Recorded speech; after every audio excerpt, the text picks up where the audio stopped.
Dari mana saat saya tidak bertanya sifatnya, saya bertanya hakikat. Apakah hakikat Tuhanmu dengan iblis sama?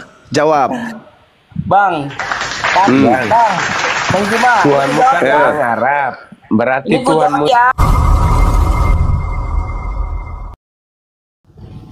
Nah, perlu kita sampaikan ini kepada saudara-saudara kita, bahwasanya di dalam kaidah pengajaran tentang wahyu yang datang kepada para nabi, yang baik yang mereka percayai itu adalah nabi yang datang kepada Bani Israel, atau nabi yang kita imani yaitu baginda Rasulullah Muhammad SAW, bahwa tidak ada Tuhan selain Allah, dan Allah itu bukan makhluk. Pencipta langit dan bumi itu laisa kamitslihi syai', tidak serupa dengan apapun, bukan makhluk. Allah itu Tuhan pencipta langit dan bumi itu bukan makhluk. Dengan demikian, ya bukan roh. Pencipta langit dan bumi itu bukan roh, karena roh itu adalah makhluk. Roh itu adalah makhluk hidup. Maka Allah mengatakan, innahu may yusyrik billah, barang siapa yang menyekutukan Allah, faqad harramallahu alaihil jannah, maka Allah mengharamkan baginya surga. Ya, makanya orang-orang yang menyembah roh itu ya tempatnya neraka. Karena pencipta langit dan bumi itu bukan roh. Ini saudara Kristen kita kalau ditanya, saudara, apa itu roh? Roh adalah, mulai belepotan. Roh adalah, roh adalah. Itu yang terjadi tuh. Kenapa? Karena mereka sudah disesatkan oleh oknum yang justru harus dihindari agar jangan dipercayai, malah mereka percaya. Yesus mengatakan jangan percaya, mereka malah percaya. Nah ini saudara-saudara sekalian, sekali lagi saya katakan, Allah Subhanahu wa taala berfirman di dalam Al-Qur'an, innahu may yusyrik billah, sesungguhnya barang siapa yang menyembah sesuatu selain daripada Allah, faqad harramallahu alaihil jannah, maka Allah mengharamkan bagi mereka surga. Jadi mimpi surga itu bagi mereka hanya angan-angan, halusinasi doang. Faktanya Allah mengusirnya, diusir ke neraka, karena Allah mengatakan mereka adalah orang-orang yang zalim dan tidak ada penolong bagi mereka. Wa ma'wahun nar, ya, kepada mereka hanya ada neraka sebagai tempat tinggalnya. Kita melihat saudara-saudara, di dalam pengajaran makhluk yang datang kepada Paulus, di dalam kitab mereka sendiri, kalau kita mengkaji tentang perbandingan agama, di dalam surat Paulus kepada orang-orang yang ada di Korintus, Paulus itu menekankan agar menyembah kepada roh. Jadi dikatakan di dalam 2 Korintus 3 nomor 17, sebab Tuhan adalah roh, dan di mana ada roh Tuhan, di situ ada kebebasan. Saya ulang, ini saudara-saudara Kristen supaya buka Bible, dan kalau mau diluruskan silakan naik, nanti kita kaji bersama-sama, bahwa diduga kalian itu, diduga kalian itu menyembah iblis. Karena roh itu iblis. Pencipta langit dan bumi itu bukan roh. Tidak ada yang serupa dengan Tuhan. Sedangkan roh itu serupa dengan setan. Di dalam kitab saudara, di situ ada kemudian hadiah yang diberikan, yaitu aleuteria. Aleuteria itu artinya kebebasan. Sebab kurios adalah roh, pneuma. Dan di mana ada pneuma, hagios, di situ ada kebebasan. Oh, ini bahaya ini. Bahaya. Di mana ada roh theos yang mereka sembah, di situ ada kebebasan. Pantas saja mereka ya bebas. Di dalam Galatia 5 nomor 1 mereka bebas di situ. Marilah kita Kristus telah memerdekakan Kristen dari aturan-aturan dan membebaskan dari penghambaan. Nah, jadi Kristen itu tidak lagi menghambakan diri kepada Tuhan berdasarkan surah-surah Paulus. Makanya orang Kristen itu bangga, karena mereka merasa bukan lagi hamba. Mereka merasa sudah anak-anak kurios, anak-anak teos, anak-anak Tuhan katanya. Mereka adalah pewaris. Kata siapa? Kata Paulus. Dari mana Paulus dapat ilmu seperti itu? Ya dari makhluk roh yang datang kepadanya. Akulah Yesus Kristus yang kau aniaya. Nah, itulah dia. Jadi saudara-saudara, ini penting untuk kita kaji bersama dengan saudara Kristen. Apakah betul Kristen ini adalah penyembah roh? Nah, ini yang harus kita telusuri, karena Yesus anak Maria itu bukan roh. Yesus anak Maria itu adalah anak manusia. Sedangkan yang datang kepada Paulus itu adalah roh, bukan manusia katanya, tetapi adalah roh. Dan itu digariskan dalam 2 Korintus 3:17. Sebab Tuhan adalah pneuma, dan di mana ada Tuhan, di situ ada kebebasan. Nah, makanya Kristen ini bebas, bebas. Silakan, mungkin ada saudara Kristen penyembah roh yang bisa menjelaskan ini. Waktu dan tempat dipersilahkan. Ya, baik. Ini ada Bang Krisna. Selamat malam. Salam. Bang Dito, assalamualaikum. Sari Tolha. Selamat malam. Waalaikumsalam warahmatullahi wabarakatuh. Assalamualaikum warahmatullahi wabarakatuh. Bang Juma, Gurunda. Baik, waalaikumsalam warahmatullahi wabarakatuh. Sahabatku Dinda Dito. Ya, ini kalau tadi saya naikkan ada Sari, Bu Sari. Silakan dibuka mic-nya Bu Sari. Ya, selamat malam. Selamat malam. Silakan Bu Sari. Tadi mungkin menyimak, langsung saja silakan. Saya udah baru naik sih, baru sedikit aja nyimaknya. Saya Bunda Zuma ini bisa ya Bang? Silakan. Mohon maaf, sebelumnya agamanya apa ya Mbak Sari? Saya Kristen. Katolik. Baik, silakan dilanjut Bunda.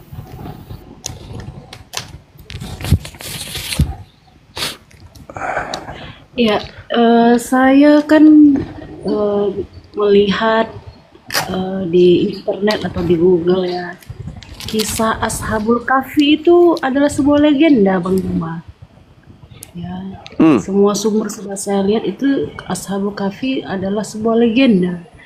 Pertanyaan saya, kenapa legenda ini bisa masuk ke dalam firman Allah atau Al-Quran? Iya. Ya, itu baik. aja sih yang mau saya pertanyakan. Ya, terima kasih. Iya, kalau disebut legenda, berarti itu adalah sesuatu yang berbicara mengenai sejarah. Beda dengan dongeng. Kalau legenda itu ya sesuatu yang melegenda, artinya sesuatu yang pernah terjadi. Ashabul Kahfi itu adalah kisah yang terjadi di wilayah Suriah, yang banyak yang mengatakan, kemudian ada juga yang mengatakan dari Yordania dan seterusnya. Tapi kalau dikatakan itu adalah sesuatu dongeng, yaitu tertolak. Kenapa? Karena memang kisah itu melegenda. Orang-orang barat pun mengaku itu. Kaget mereka setelah tahu ternyata 1400 tahun silam sudah tertulis dalam Al-Quran. Akhirnya mereka membelokkan kemudian cerita itu, mengatakan bahwa itu adalah sesuatu yang tidak benar. Itu adalah sesuatu yang tidak benar. Padahal tadinya mereka mengaku itu adalah sebuah kisah yang mereka temukan. Itu adalah cerita-cerita yang mereka temukan. Itu adalah isyarat ilmiah yang pernah kemudian mereka dapatkan. Tapi setelah tahu bahwa itu berasal dari Quran, ya ternyata dia belokkan. Oh, itu adalah cerita-cerita dongeng. Padahal itu sesuatu yang sudah melegenda. Kalau melegenda cerita itu berarti cerita itu pernah masyhur, pernah terkenal, pernah kemudian menjadi satu cerita yang sangat luar biasa sehingga terpatrit dalam diri sekelompok orang sehingga menjadikan itu hal yang melegenda. Kemudian Barat menolaknya setelah tahu ternyata ini lebih dulu Quran yang temukan daripada kita. Ya, Seperti itu, baik. Mbak. Terima kasih, Bang Jumat. Setahu saya kalau legenda itu adalah kisah yang sudah tersiar di masyarakat. Ya, contohnya seperti cerita Maling Kundang. Itu kan memang bisa dibilang dengan legenda. Artinya kisah-kisah yang tidak tahu siapa penulisnya, tetapi udah tersiar itu dan sudah menjadi suatu cerita yang umum di masyarakat. Ya. Jadi yang kalau Bang Juma bilang itu udah tercatat di Al-Quran sebelumnya, yang saya lihat dicek di sumber ya di internet ya, itu udah kisah itu sudah terjadi di abad keempat. Nah, dan itu sudah dianggap sebagai legenda atau bisa dibilang dongeng sebenarnya, Bang Juma ya, karena kisahnya itu tidak jelas siapa penulisnya gitu dan banyak versi kisahnya gitu. Dan yang menjadi pertanyaan adalah bagaimana mungkin 7 penidur itu bisa tidur selama ratusan tahun gitu. Lalu kenapa di abad ke-7 Al-Quran mengambilnya menjadi sebuah firman atau bisa disebut sebagai suatu yang nyata gitu. Ya, terima kasih. Silakan Bang Juma. Iya. Jadi ya itulah luar biasanya pencipta langit dan bumi kan ya. Cerita yang tertuang dalam Al-Quran surah Al-Kahfi itu adalah cerita yang benar-benar pernah terjadi. Kalaupun ada yang mengingkari, jangankan cerita itu, kenabian Nabi Muhammad aja diingkari. Bahkan kenabian Nabi Isa pun diingkari. Sedangkan menurut beberapa sejarawan, mereka dengan berani menyebutkan kemudian nama pemuda-pemuda yang ada pada zaman itu yang diceritakan dalam Al-Quran. Mereka berani mengungkapkan itu, bahwa mereka pemuda-pemuda ini hidup di zaman Raja Digianus. Mereka menceritakan bahwa raja tersebut adalah raja penyembah berhala, kemudian memaksa masyarakatnya untuk ikut menyembah berhala. Sedangkan ke-7 pemuda itu berpegang teguh kepada keyakinannya. Mereka tidak mau mengikuti perintah raja untuk menyembah berhala. Lalu mereka kemudian melarikan diri, kemudian bersembunyi dalam sebuah gua. Kalau dikatakan bahwasanya itu dongeng, ya dongeng karena ditolak, karena tidak sesuai dengan keinginan daripada yang mendengarkan cerita itu. Tapi kalau dikatakan manusia melahirkan Tuhannya, itu bukan dongeng. Tuhan jadi manusia, itu bukan dongeng. Tuhan kemudian dibunuh sama ciptaannya, itu bukan dongeng. Kenapa? Karena diimani. Tapi kalau hal-hal yang sifatnya termaksud dalam Al-Quran, ditolak. Apapun yang muncul di dalamnya ditolak kemudian. Nah, inilah keanehan yang terjadi pada diri manusia. Keunikan, bukan keanehan, tapi keunikan. Padahal kalau kita telusuri kemudian cerita-cerita ini, ya tadi dikatakan sendiri oleh saudara, itu adalah melegenda. Tapi fakta yang tertulis hari ini, orang masih bisa bersiara ke gua yang diceritakan kemudian tentang pemuda Kahfi ini. Orang bisa bersiara ke sana, orang bisa jalan ke sana di Yordania misalnya, dan itu bukan sesuatu yang merupakan dongeng, karena tempat lokasi kejadian ada. Nah, kalau yang terjadi lahir di kandang binatang, kandangnya sudah nggak ada, kemudian lahirnya disimpan di palungan, palungannya pun tak ada, ya itu kurasa lebih dekat kepada dongeng sih. Silakan Mbak. Masalahnya gini Bang Juma, kita kan harus merujuk kepada sumber-sumber yang terpercaya atau yang sudah ahlinya lah dalam hal sejarah ya. Contohnya kita bisa dilihat internet. Saya search di internet, memang kisah itu tidak tidak bisa dikatakan nyata karena tidak ada sumber yang secara jelas menyatakan siapa penulisnya, itu kisahnya terjadi di mana gitu. Dan itu kisah itu sudah dikatakan sebagai legenda atau dongeng di abad keempat. Orang-orang sudah tahu bahwa itu hanya sebuah legenda atau dongeng yang sudah tersebar di masyarakat pada waktu itu gitu.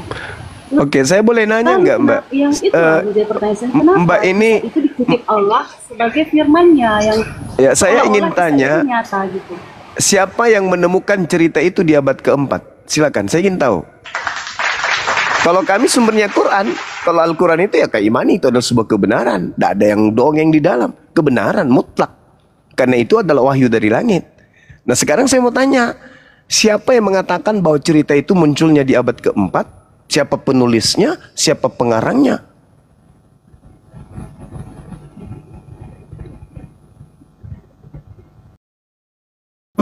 Yang kami imani, apa yang diceritakan kemudian Al-Quran itu ya orang bisa buktikan sekarang kok ada. Bagaimana tempat itu masih menjadi tempat yang bersejarah sampai hari ini?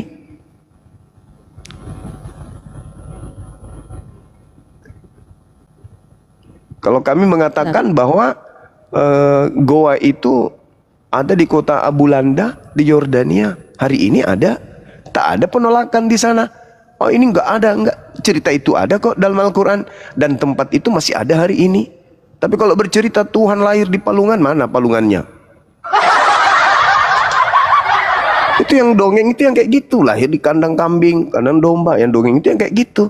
Tapi kalau kisah di dalam Al-Quran, jangankan yang seperti ini, Anda melihat kemudian Al-Quran menceritakan bagaimana Adam dicipta di surga, di Taman Eden kalau di dalam Bible. Apa dasar pijakan kita mengatakan itu bukan dongeng? Tuhan berjalan, lalu kemudian Adam sembunyi. Cerita untuk membuktikan bahwa itu bukan dongeng, siapa yang bisa membuktikan kan di Eden? Gak ada. Kenapa Anda imani? Nah, sedangkan kami umat Islam ketika ada informasi bagaimana Al-Quran menceritakan tentang kejadian masa lalu, maka kisah itu benar-benar terjadi nyata. Baik tokoh-tokohnya maupun lokasi di mana kisah itu terjadi. Hanya saja kisah di mana tokoh dan lokasinya disebutkan itu di dalam Al-Quran ya tidak secara detail diceritakan bahwa seperti ini tidak. Tetapi yang terjadi hari ini, cerita itu juga ada pada orang-orang barat. Kalau dikatakan itu adalah dongeng, faktanya ada pada diri mereka cerita itu. Hanya saja Al-Quran menceritakan tentang hal tersebut di dalam Al-Quran, sehingga orang-orang yang benci kepada Islam memutarbalikkan, oh itu cuma dongeng katanya. Ya yang dongeng itu Tuhan netek sama manusia, itu yang dongeng.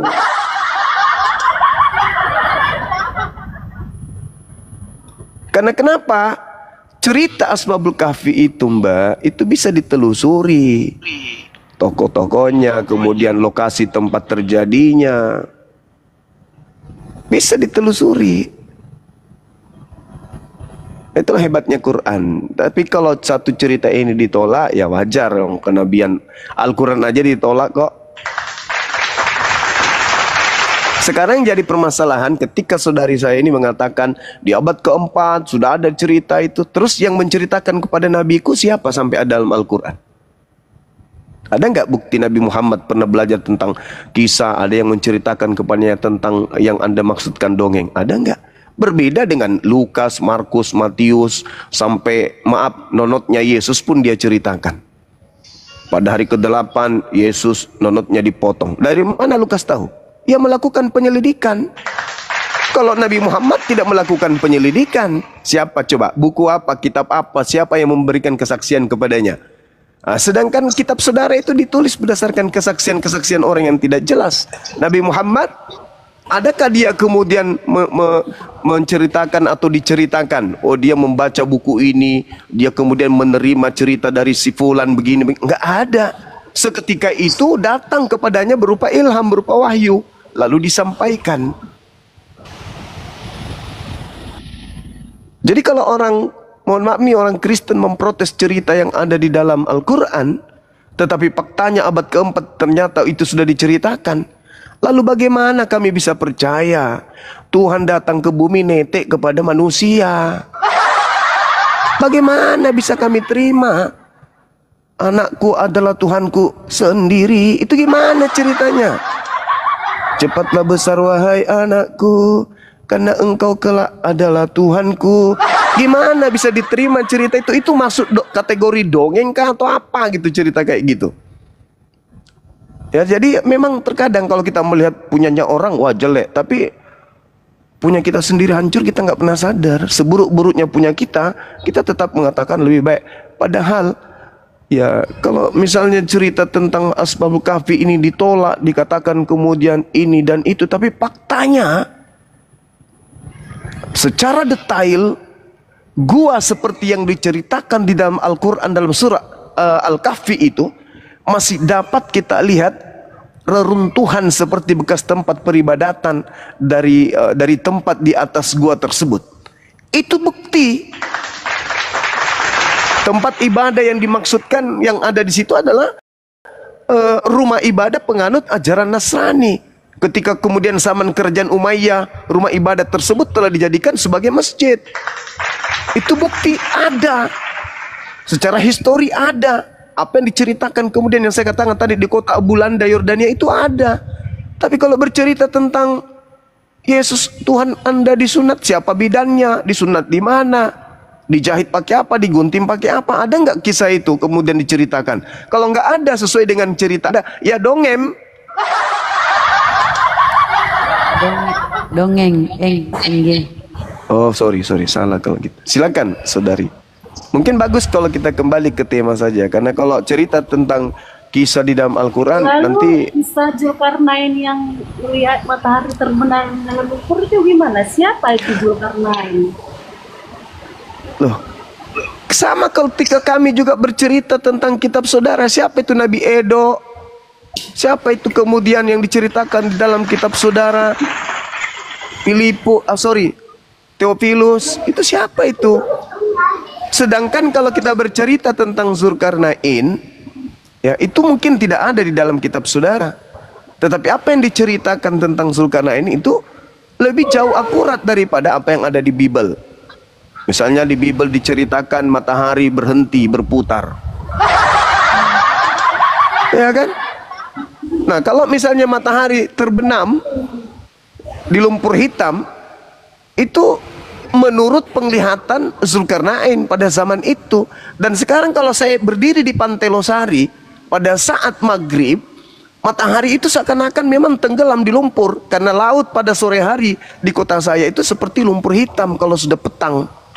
Jadi apa yang diceritakan Al-Quran itu tidak salah, malah secara ilmiah itu betul adanya.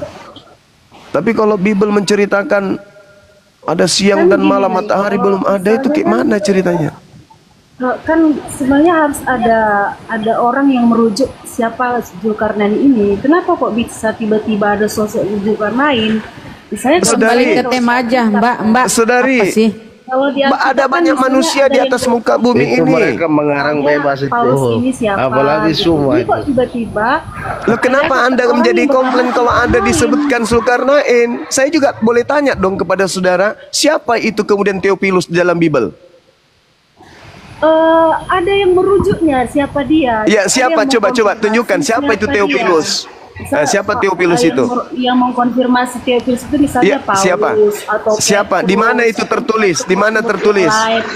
Iya, di mana tertulis? Mengkonfirmasi Zulkarnain itu siapa? Sekarang di mana tertulis tentang Theophilus? Boleh Anda jawab? Tugas Anda jawab dulu pertanyaan, bukan Anda balik. Kenapa bertanya? saya harus menjelaskan siapa tokoh ini, siapa tokoh ini? Kenapa harus saya jelaskan Anda harus mampu menjelaskan karena Anda kalau begitu. Kalau saya mengatakan kisah itu dituliskan oleh Al-Quran untuk sebagai contoh kepada kami umat Islam, lalu apa masalahnya? Mampu menjelaskan, Anda blow on dong. Apa masalahnya ketika diceritakan tentang Zulkarnain? Apa masalahnya? Belum. Apa perannya di Al-Quran? Tidak ada masalah. Satu-satu, Oten. Harus mampu menjelaskan itu. Oten, satu-satu. Logika. Oten, satu-satu. Lanjut. Apa peran si Zulkarnain sehingga dia bisa masuk dalam Al-Quran? Apakah dia Kak, izin kalau Nah, kenapa Anda yang sewa? kalau dalam lumpur? Kenapa Anda atau sewot gimana? kemudian? Kenapa masalahnya? Kenapa Zulkarnain itu adalah seorang raja Romawi dan Persia? Dinamai demikian karena mereka memiliki 2 tanduk di kepalanya. Nah, Yang mulai ngawur itu menyatakan dia. dia Ngarang bebas itu dia itu. dari- Ngarang 2 bebas. tanduk itu artinya Datanya- 2 kekuasaan. Kenapa Ya, Anda siapa mengatakan yang saya menciptakan? ngarang? Kan Anda ngarang bebas. Kenapa kenapa Anda mengatakan saya ngarang? Yang maksud saya bukan begini, maksud saya yang mengkonfirmasi si Zulkarnain ini hidup di zaman ini, siapa yang melihat dia, apa yang dia lakukan gitu kan. Ada orang-orang yang mengkonfirmasi dia, tidak seolah-olah jelek gitu muncul di Al-Quran secara tiba-tiba begitu. Ya, terus kenapa harus Al-Quran mengikuti kemauan Anda? Anda siapa? Karena balik seperti yang tadi tentang kisah apa tuh? Ashabul Kahfi itu, karena kan Sekarang giliran Banyuma lagi yang nanya siapa itu tiap Saya lagi bertanya dong. Iya, saya ingin bertanya sama saudara. Tolong konfirmasi ke saya siapa nama bapaknya Paulus pendiri agama Anda. Zulkarnain bukan pendiri agama Islam, bukan. Zulkarnain bukan yang menerima Al-Quran, bukan juga. Zulkarnain hanya sebuah nama yang diceritakan dalam Al-Quran, yang mana kaumnya adalah kaum dari Bani Adam yang besar.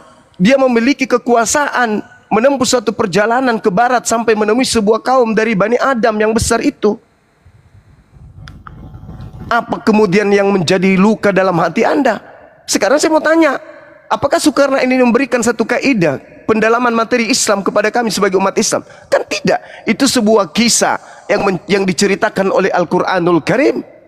Nah, sekarang Paulus pendiri agama itu, pendiri agama Anda, siapa nama bapaknya? Coba saya tanya dulu, siapa nama ya bapaknya? Bang Juma, maksudnya gini, itu kan Weh, bapaknya Paulus. Saya tanya bapaknya Kalau Paulus kita siapa namanya? merujuk- Coba. Kalau kita merujuk ke sejarah, ke fakta sejarah, Fakta sejarah apa? Fakta sejarah apa yang Anda ingin gali di Al-Quran? Sedangkan Al-Quran itu adalah wahyu. kalau memang benar-benar Zulkarnain ini sosok yang nyata atau dia real hidup pada zaman sejarah yang lalu, Iya. harusnya ada yang mengkonfirmasi nama si Zulkarnain. Kenapa ini. harus ada?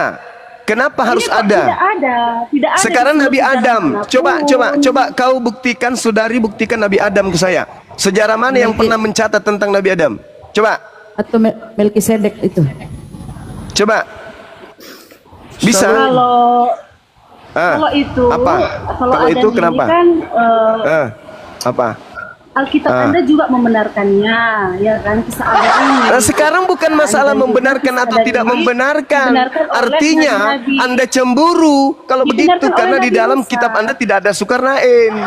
Anda cemburu kalau begitu karena di dalam kitab saudara tidak ada Ashabul Kahfi. Kalau itu dasarnya, saya boleh bertanya dong kepada saudara. Ya, Kalau tolong kisah Adam. konfirmasi dulu dong, konfirmasi dulu tentang Adam. Ini aku- Ada nggak? aku jawab. Ada nggak tokoh sejarah yang menceritakan Adam itu dulu? Coba. Ayo. Ada. Nah, silakan. Siapa nama Ada. tokohnya yang Namanya hidup pada zaman itu Musa yang sesaman yang dengan menuliskan Adam? Adam. Silakan. Itu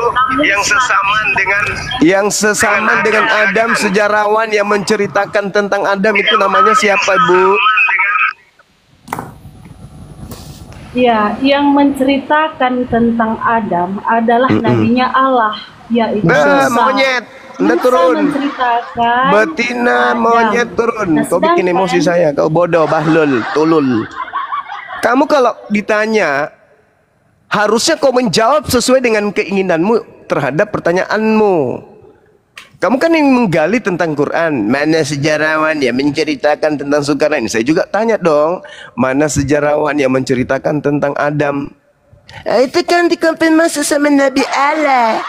Sudah rampok nama Allah, jelek pula caramu menyebutnya. Ya sama kalau saya mengatakan itu juga diceritakan oleh Nabiku Nabi Muhammad. Dah selesai kan? Kalau dasar pijakan itu, wong bapaknya Paulus aja nggak tahu siapa. Inilah kelemahan Kristen. Kalau bertanya tentang Islam, wah paling kritik sekali. Oh kritisnya minta ampun. Giliran dia ditanya tentang agamanya, lebih bagus kita mendengarkan kentut kucing daripada mereka menjelaskan. Oke, Bang Juma, selamat malam Bang Juma. Masih bermakna kentut ayam jantan pada hari Jumat daripada mulut orang Kristen ketika ditanya tentang agamanya. Ya masih bermakna suara anjing ketimbang suara Anda. Ya kan suaramu suara anjing, kan kau pemakan anjing. Kan sama aja. Apa? Masih bagus. Saya nggak suara makan anjing, kau makan anjing. Turunin, host. Kau nggak makan anjing rupanya. Kau makan anjing. Berarti kau sebagian dari badanmu itu adalah anjing. Gitu aja kok repot. Sekarang Siapa yang makan anjing, maka tubuhnya penuh dengan daging anjing. Siapa lah itu? Kamu lah itu. Yosua kalau mau diskusi, Maka anjing-anjing kalau naik ke sini, para anjing kalau naik ke sini, tolong ikuti irama kami yang manusia ini, ya. Ya betul. Oke Bang Juma, selamat. Ya, ini anjing apa ini? Anjing Yosua betina mau ini atau diskusi pakai jantan? topik. Pakai topik. Mau judul apa? Mau tema apa? Saya mau Yosua? bertanya sama Bang Juma. Mau bertanya doang, nggak mau diskusi. Saya mau bertanya sama Bang Juma, guru Anda kan. Nggak mau bertanya doang atau mau diskusi? Ya, habis saya bertanya, silakan Bang Juma bertanya kepada saya. Oh, tanya jawab, oke. Lanjut. Oke Bang Juma, Ya, silakan. apakah Isa disebut kalimatullah di dalam Al-Quran? Ya, dia adalah makhluk Allah yang berasal dari kalimat Allah. Oke. Jadi Isa itu disebut kalimatullah, yaitu berasal dari Allah. Apakah Ya. perkataan Allah itu adalah Allah, Bang Zuma? Bukan. Apakah berasal dari Allah, Bang Zuma? Ia berasal dari Allah. Oke, jadi perkataan Allah itu berasal dari Allah, tapi bukan Allah menurut Bang Juma. Yes. Oke. Kalau Isa itu disebut kalimatullah, maka di Quran surat 4 An-Nisa 171 benar kata Ya. Bang Zuma, kan benar kata Bang Zuma. Isa anak Maryam itu utusan Allah dan firman-Nya.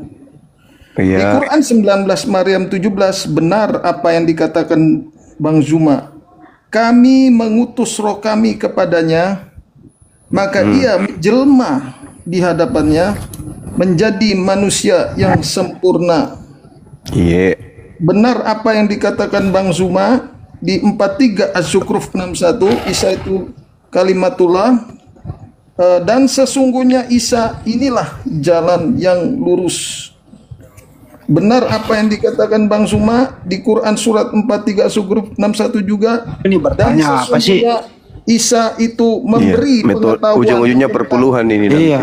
Bro, Memberi kamu kan bikin pengetahuan saya mute tentang dulu. Bikin aja pertanyaan baru dijawab.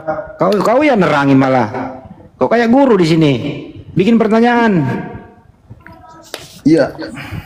Ujung-ujungnya Kalau perpuluhan. sudah dikatakan Bang Zuma sudah membenarkan. Bikin pertanyaan. Begini caranya bertanya. Apakah? Tolong dijelaskan. Ya, Apa ya. yang dimaksud gitu loh. Ya, Silakan. siap Bang. Siap Bang. Jadi setelah mendengarkan apa yang dikatakan Bang Zuma, Isa itu disebut kalimatullah berasal dari Allah. Kenapa Isa itu apakah harus diikuti dan diimani dan dituhankan? Oke. Mati meja. Nggak apa-apa, menjawab. Nggak apa-apa. Nabi Isa itu manusia ciptaan Allah yang berasal dari sifat kalam yang melekat pada diri Allah, yaitu kehendak Allah untuk menciptakan manusia lahir tanpa ayah. Karena dia manusia, dia makhluk roh, maka tidak pantas kemudian dituhankan karena dia ciptaan, dia adalah roh. Nabi Isa itu adalah makhluk roh yang dibungkus dengan biologis, maka dia tidak pantas dituhankan bagi orang waras. Tapi kalau ada orang gila yang mau menuhankan, silakan saja. Begitu, saudara. Udah dijawab ya. Belum Mas Zuma. Udah dijawab, masa kamu nggak punya kuping mendengarkan jawaban? Ya, tetapi kenapa di dalam Sebentar, izin, Oh, benar, Bang. aduh. Bang dengar, izin. Yang dia bawa tadi Gurunda, yang menjelma menjadi manusia sempurna itu Jibril, Oten. Maryam 17. Udah nggak apa-apa, nanti giliran Banyumak Lanjut, lagi. Guru Bikin Nda. lagi pertanyaan kedua. Oke, pertanyaan yang kedua, jikalau Isa itu disebut kalimatullah dan dia dia dikatakan ciptaan, tetapi kenapa di kitab Anda di Quran 21 Al-Anbiya 91 mengatakan, ingatlah kisah seorang perempuan yang memelihara kehormatannya dalam kurung Maryam, lalu kami tiupkan kepadanya roh kami dalam kurung roh Allah, dan kami jadikan dia dan anaknya sebagai tanda dalam kurung kuasa Allah bagi semesta alam. Bagaimana mungkin Pertanyaan. roh Allah itu adalah ciptaan? Pertanyaan. Apakah roh kami ini adalah roh ciptaan? Apakah Oke, ini maksudnya? udah cukup. Kami tiupkan Udah cukup. Langsung Banyumak. Habis ini Banyumak Inilah yang nanya. kesalahan Kristen karena menganggap roh itu adalah pencipta. Ini tadi yang saya katakan, kesalahan fatal Kristen ini menyembah roh. Ketika dikatakan roh kami, itu sama halnya dia mengatakan air kami, langit kami, bumi kami, makhluk kami, rumah kami, ciptaan kami. Apa bedanya roh kami dengan tanah kami, dengan alam kami, malaikat kami, manusia kami? Coba Anda baca di Kejadian 3 nomor 3, Kejadian 6 nomor 3 tuh. Atau Sakaria 12 nomor 1 tuh. Untuk memahami Quran. Coba minta tolong sama dalil yang kusebutkan tadi. Rohku tidak selamanya berdiam di dalam diri manusia. Berarti roh yang ada pada diri kita ini adalah rohnya Tuhan. Tetapi bukan Tuhan, rohnya Tuhan. Sama seperti udara yang masuk ke dalam hidung kita ini adalah udaranya Tuhan, udarahku, rohku. Bukan berarti udaraku itu adalah aku. Sama seperti ketika saya mengatakan mobilku, rumahnya Suma, rumah kami, kantor kami, kampung kami, mobil kami. Bukan berarti mobil itu adalah kami.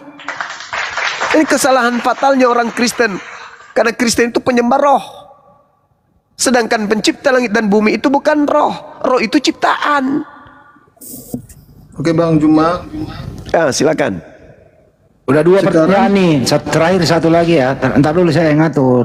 Nah, satu lagi silakan. Kalau Anda katakan, sudah saya catat tadi, kalau Anda katakan Kristen menyembah roh karena Allah kami itu roh. Sekarang saya tanya, menurut kepercayaan Abang, Allah Anda itu wujudnya apa? Allah, roh atau zat? Zat itu bahasa Arab. Artinya esensi, hakikat. Jadi kalau Anda bertanya, apakah Tuhan adalah roh atau zat? Tuhan kami adalah hakikat pencipta langit dan bumi yang tidak serupa dengan makhluk. Ya, wujudnya apa Bang? Wujud Tuhan laisa kamitslihi syai', tidak serupa dengan apapun. Baca 2 Samuel 7 nomor 22, pencipta langit dan bumi, supaya Anda bisa menerima, supaya Anda bisa memahami apa yang saya jelaskan. Tuhan itu tidak serupa dengan makhluk. Kalau Anda nggak paham, baca 2 Samuel 7 nomor 22, pencipta langit dan bumi yang maha tinggi itu tidak serupa dengan apapun. Anda nggak akan paham. Udah cukup. Nggak akan paham kalau cuma Al-Quran.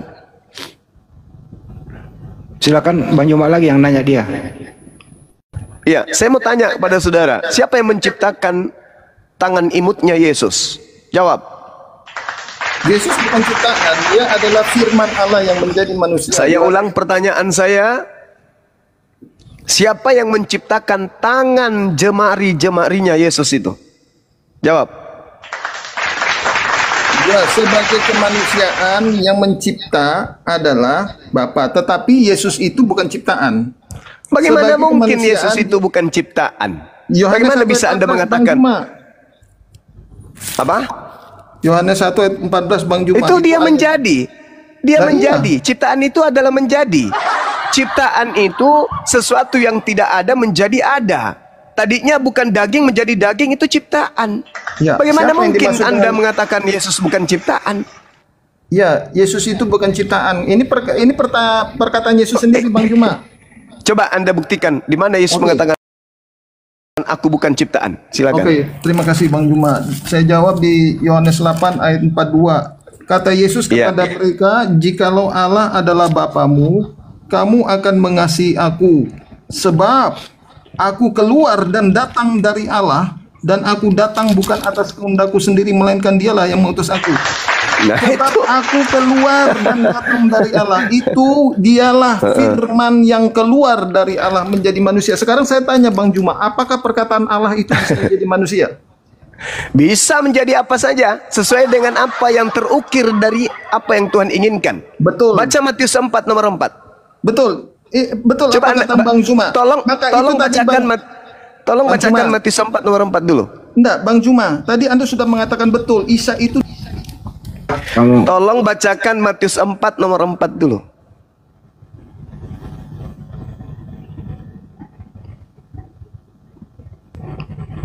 Silakan Bang, bacakan Matius 4 nomor 4.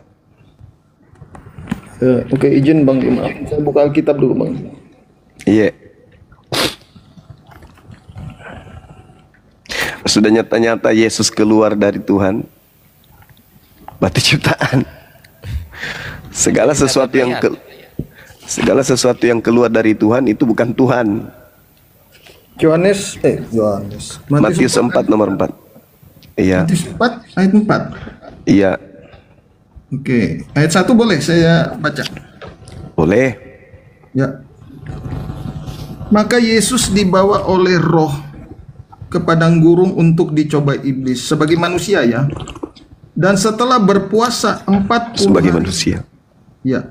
Ya kan firmannya menjadi manusia, Yohanes 1 tadi ayat 14. Iya, alam semesta ini firman jadi alam semesta. Ya, betul. Nah, iya. Maka itu Bang Juma, di Kejadian 1 ayat 26, marilah kita menciptakan manusia dan gambar dan rupa kita. Kita itu jamak Bang Juma. Di situ adalah Yesus di situ. Dialah sang firman itu. Bukan kita di situ, kami. Ya kami sama kita sama Bang Juma. Beda Kita jamak. dong. Beda. Besel minu. Kami dengan kita itu berbeda. Kita itu bahasa Indonesia murni. Tidak ada kita kemudian dalam bahasa Ibrani. Yang ada kami kalau diterjemahkan ke dalam bahasa Indonesia. Jadi kalau misalnya ada seorang guru masuk ke dalam kelas, besok kami ke Jakarta. Berarti yang ke Jakarta besok guru itu aja. Tapi kalau guru masuk ke kelas berkata besok kita ke Jakarta, berarti yang ke Jakarta besok guru dan murid-muridnya. Beda. Bedakan kata kita dengan kami. Sedangkan bahasa yang digunakan dalam kitabnya orang Yahudi itu adalah kami. Ya kami kan berarti kan jamak, bukan tunggal. Belum tentu. Belum tentu kami itu jamak. Yes. Sama Kalau seperti begitu Bang Juma. Kalau Anda bilang katakan tadi kami jamak, kenapa di Quran 21 Anbiya tadi 91 kami tiupkan kepadanya roh kami? Siapa kami di situ? ya kami adalah Allah itu sendiri, kan udah kubilang kami itu bisa tunggal, bisa jamak. Nah sekarang ketika Allah menceritakan tentang dirinya dan melibatkan makhluknya, dan di situ nuansanya adalah kebesaran dirinya sebagai pengutus. Apa bahasa Indonesianya? Ada? Enggak ada. Maka bahasa Indonesia keteteran untuk menerjemahkan kalimat Allah. Maka kami menggunakan kata kami itu supaya lebih mendekati makna yang ada di dalamnya. Begitu, Oke, saudara. Oke. Ya. Jadi tadi Anda katakan Allah itu menurut Bang Juma Allah Anda itu maksudnya berupa tidak berbentuk apa gimana ya? Tuhan kami itu tidak serupa dengan makhluk. Jadi Oke, Anda bisa. mau mencari makhluk yang mana yang menyerupai Tuhan kami itu nggak bisa. Makanya dalam kitabnya Yahudi, hendak dengan siapa engkau persamakan kami sehingga kami sama? Nggak ada. Oke Bang Juma. Nah, sekarang kita baca di Quran surat Al-Hadid 3. Iya. Di situ diartikan dialah yang awal dan yang akhir. Dialah yang maha awal dan maha akhir. Yang zohir dan yang batin. Yang maha zahir dan maha batin. Apa artinya zahir itu Bang Suma? Zahir artinya itu yang maha nyata. Bisa terlihat. Jadi zahir itu Maha sesuatu nyata. Iya, nyata Tadi- bisa terlihat. Ya, dengarkan saya. Berarti Allahnya bisa terlihat. Siapakah Alam- Allah yang bisa terlihat? Alam Bukankah semesta. yang dimas Udah, kamu aja bicara. Saya turun ya. Tanya bro, kalau bertanya itu Anda diam mendengarkan. Dari tadi saya tegur Anda itu. Allah itu maha nyata. Apa bukti kenyataan bahwa Allah itu ada? Tengok kiri kanan Anda. Tengok tubuh Anda. Siapa yang mengadakan itu? Anda sendiri yang bikin jari-jari Anda. Anda yang bikin mulut Anda itu sampai bisa ngomong. Itu bukti bahwa Tuhan kami itu maha nyata. Tuhan yang menyatakan dirinya ada dengan cara menciptakan alam semesta. Tuhan tak bisa dilihat. Kenapa? Karena tidak sama seperti makhluk. Karena Tuhan itu maha nyata, maka dia memperlihatkan kenyataan bahwa dia itu ada dengan menciptakan alam semesta ini, menghamparkan alam ini, bukti bahwa Allah itu maha nyata. Yang Anda katakan Tuhan Anda itu nyata kalau keluar dari rahim manusia kan? Mama, Tuhan mau nenen. Itu kan? Bang Suma?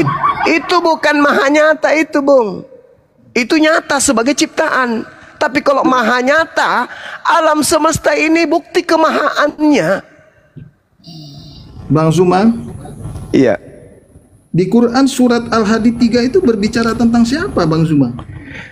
Berbicara mengenai kenyataan Allah itu ada. Itu berbicara tentang Isa, Bang. Nenekmu kiper. Tuhan maha nyata itu maha zahir. Bang Suma sudah mengakui ya. Bahlul. Jadi Bang Tuhan Suma,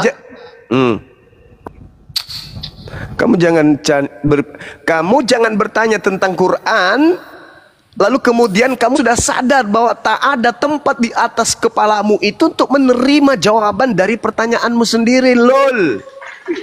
Kamu sedang berbicara tentang Quran, berarti kamu harus tunduk kepada sifat yang ada dalam Al-Quran. Lol. Jangan kau bawa doktrin dogma gerejamu, Tuhan nenen, Tuhan kentut, Tuhan kena bisul, Tuhan kena panu, Tuhan kena jambak, tampar, tonjok, diludahin. Jangan bawa itu. Ketika dikatakan Tuhan itu maha, berarti yang nyata di alam semesta ini itu adalah hanya Tuhan semata. Gak ada yang lain. Kita ini hanya buah dari kenyataan Tuhan itu ada. Kita ini sesuatu yang tidak ada menjadi ada. Kita ada karena Tuhan itu ada. Tuhan itulah yang mengadakan kita, sehingga Tuhan itu maha nyata. Sekarang yang menciptakan alam semesta ini siapa? Nenek lo? Kakek lo? Tuhan itulah bukti bahwa Tuhan itu maha nyata. Kalian itu selalu berpikir Tuhan itu dibilang nyata kalau dia keluar brojol. Mama, nenekin aku dong, Ma. Nanti kalau aku besar aku jadi Tuhanmu loh. Itu kan yang kau maksud Tuhan nyata itu. Itu saya katakan kalian itu lol. Pertanyaan Bang Juma nggak dijawab. Siapa yang menciptakan manusianya Yesus? Nggak ada yang bisa jawab itu. Udahlah saudara-saudara, lembutkan hati kalian menerima. Kalau Anda bertanya tentang Al-Quran, maka naikkan level status IQ Anda itu. Jangan Anda masih IQ kambing. Gak akan pernah bisa masuk. Tengoklah kambing itu ya. B tambah Aba, B tambah Ibi. Apa bacanya? Mbek. Itu Mbek katanya. Kenapa? Karena otak nggak jalan. Islam ditanya tentang Al-Quran, yang tanya Kristen, bagaimana bisa paham? Oh, Bible aja mereka nggak paham. Orang Kristen itu Bible aja mereka nggak paham, apalagi Quran.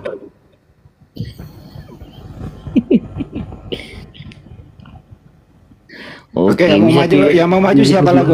Satu-satu. Yang mau maju siapa? Oke, saya sama Bang Jumeni dulu ya. Oh ya, silakan. Oke, nah dari saya dengar Bang Juma, bahwa Anda menyamakan Alkitab dengan Quran kan gitu. Siapa bilang saya menyamakan, Cak Ayu? Ini mulai lagi. Satu Bukan firman sama ya, Tuhan, oke. satu surat kabar robek. Mana bisa sama? Maksud saya gini Bang Suma, ini Bang Suma kan sementara yang berfirman di dalam Alkitab yaitu Yahweh UTBAP kan gitu. Yang berfirman kepada Nabi Musa, iya, Ya betul. adalah pencipta langit dan bumi. Oh, Yang kok berfirman gini, di dalam kitabmu itu Lembaga Bible Indonesia. Beda. Maksud saya gini Bang Suma. Pertanyaan saya Bang Suma, apakah Bang Suma mempercayai Yahweh UTBAP? Saya percaya kepada pencipta langit dan bumi yang berfirman kepada Nabi Musa, Nabi Daud, Nabi Sulaiman, Nabi Yahya, Nabi Isa alaihi salam. Bang Juma itu bilang cuma pertanyaan saya Bang Juma kan Bang Juma tadi ngomongin Musa akan gitu. Ya, Berarti itu Bang Juma Nabi kami percaya yang sama diutus kepada Yahweh Bani UTBAP. Israel. Ah. Saya tidak percaya dia yang datang dalam rupa manusia itu. Nggak percaya saya. Itu Maksud bukan saya Tuhan. begini Bang Juma kan, maksud saya gini, berarti ya Bang Juma mempercayai Yahweh UTBAP itu aja percaya apa enggak? Kalau Yahweh YHWH ya yang turun ke bumi menjadi bayi, itu saya tidak percaya. Lari ke mana ini? Loh, Nah, pertanyaan saya kok Bang kamu Juma. kok kamu maksa Percaya saya apa seperti tidak? mau? Itu aja. Kamu pikir saya jemaat gereja yang bisa dibodohi? Maksud saya nah gini Bang, maksud saya Bang Juma gini, percaya apa tidak? Iya. Saya percaya kepada Tuhan yang mereka sebut Hashem. Selama Tuhan itu laisa kamitslihi syai', tidak serupa dengan makhluk, dan dia yang berfirman kepada Nabi Musa. Dia mau mengatakan El Shaddai, El Eroi atau apapun itu, Sar Shalom atau apapun itu. Saya percaya selama bukan esensi yang nusul menjadi makhluk kucluk. Paham? Saya nggak bisa Anda giring. Kenapa? Karena dalam diri Kristen ada Kristus yang adalah makhluk halus yang Yesus sebut sebagai penyesat. Ada dengar dulu maksud saya berarti sebenarnya Bang bukan Allah, tetapi Yahweh itu apa? Tuyul, Tuhan saya adalah Allah.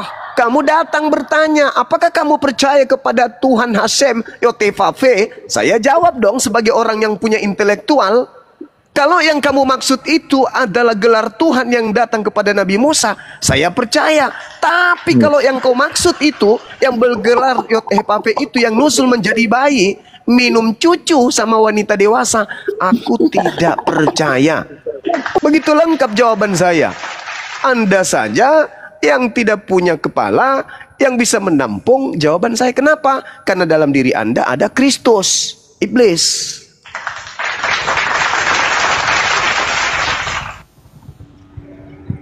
Giring Bang Juma, nggak bisa dia. Saya boleh bertanya dong kepada Kristen? Saya absen dulu. Ini ada berapa Kristen sini nih? Loto atau bos tua silakan. Kristen yang silakan maju satu-satu orang. Oke. Bos tua Kristen ya? Ya, Kristen. Tuhan Anda roh.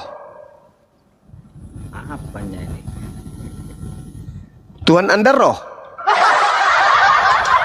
Apakah Tuhan Anda adalah roh? Wujudnya roh. Wujudnya roh. Yang kudus. Oh, roh yang kudus. Kalau wujud setan apa? Roh yang enggak kudus lah. Bedanya antara roh dan kudus dan roh yang tidak kudus itu apa? Ya, bedanya setan sama Tuhan. Makanya. Tapi sama-sama roh. Betul? Ya setan pun roh. Nah, berarti Tuhanmu dengan setan sama? Loh. Loh, saya yang harusnya heran, kok kamu yang heran? Aku yang harusnya heran, kok jadi kau pula yang heran? Enggak malu? Loh, kok Tuhanmu sama seperti setan? Nah, itu baru betul. Tidak kudus sama kau bilang juga. Saya ngerti. Tololnya Sekarang sekarang hakikatnya sama enggak? Sama enggak hakikatnya? Keadaan yang sesungguhnya, wujudnya, esensinya sama enggak? Ya sama dong. Sama-sama roh. Oke, saya mau nanya ini. Tunggu dulu, selesaikan ini dulu. Apakah betul? Apakah betul Tuhanmu itu sehakikat dengan iblis? Hakikat apa?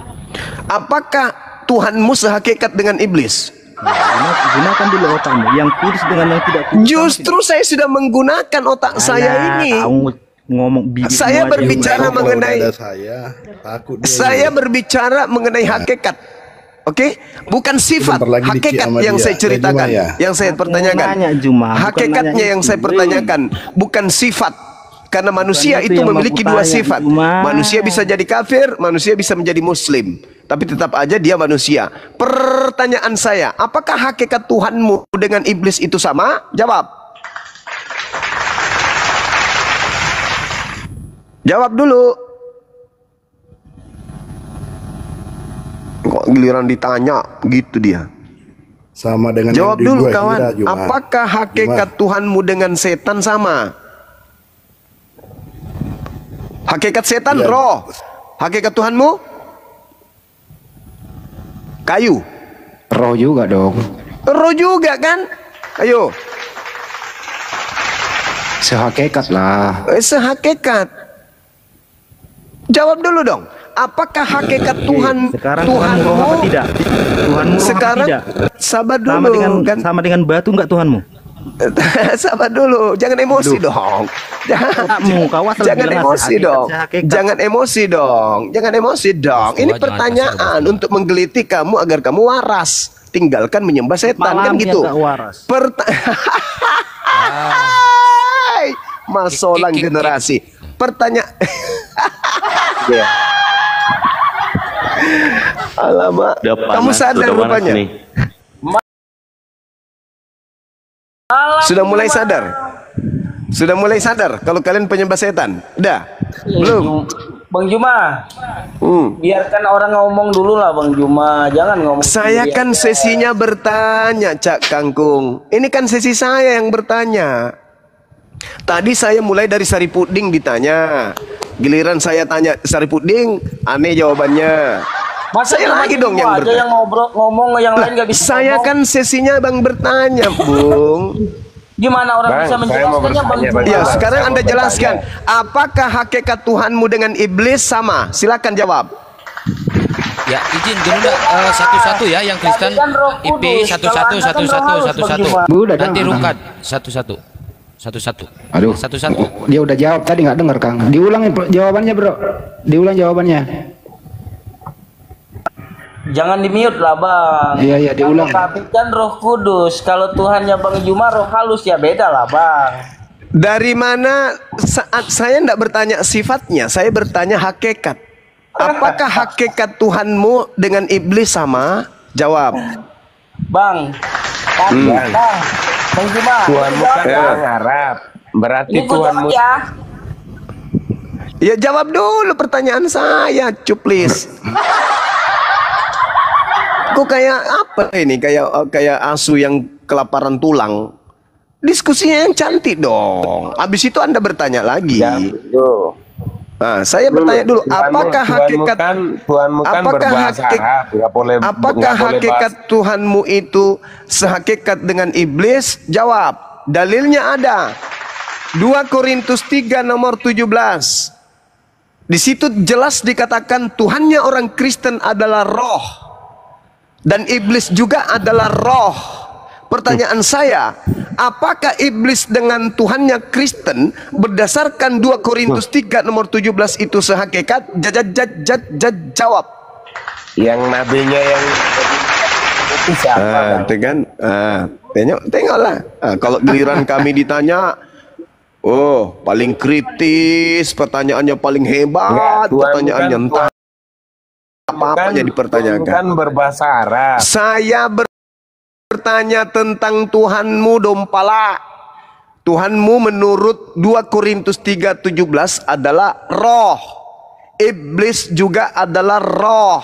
Pertanyaan saya, apakah Tuhannya Kristen sehakikat dengan setan? Jawab. Kalau tidak, kasih jawaban. Hakikat lo yang saya tanya. Hakikat. Ngerti hakikat enggak? Keadaan yang sebenarnya. Keadaan yang sesungguhnya, betul. Coba kamu jawab. Apakah roh yang kamu sembah sehakikat dengan iblis yang juga adalah roh? Jawab.